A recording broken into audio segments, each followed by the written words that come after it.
और आगे क्या है?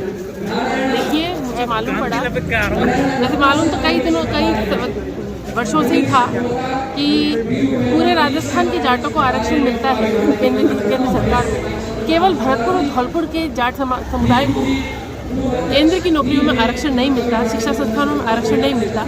तो मैं सरकार से भी कहना चाहती हूँ, मैंने चिट्ठी के माध्यम से आदरणीय मोदी जी को भी, मुख्यमंत्री जी को भी पत्र लिखा और कहा कि ये तो नाइंसाफ़ी है, क्योंकि हमारे यहाँ पर कोई ऐसी बात नहीं है कि जाट बहुत समृद्ध हो।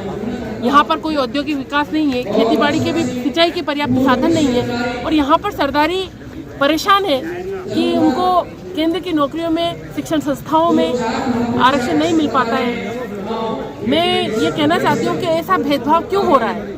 ये न्यायोचित लड़ाई है कि एक माँ का बेटा जो कहीं राजस्थान के किसी और कोने में रह रहा है उसको आरक्षण मिल रहा है, लेकिन केवल भौगोलिक दशा के आधार पर, जो भौगोलिक दशा में समझ लो आप भरतपुर और धौलपुर में रहने की वजह से उनको उसका आरक्षण का फायदा नहीं मिल पा रहा है। ये नाइंसाफ़ी है और इस न्याय की लड़ाई में मैं जाट सरदारी का साथ देने के लिए यहाँ आई हूँ, और जब भी जाट सरदारी को मेरी आवश्यकता होगी मैं पूर्ण रूप से उनका साथ दूंगी इस लड़ाई में, क्योंकि भौगोलिक दशा के अकॉर्डिंग या भौगोलिक क्षेत्र के कारण से किसी भी समाज को आरक्षण के बेस पर अलग किया जाना गलत है।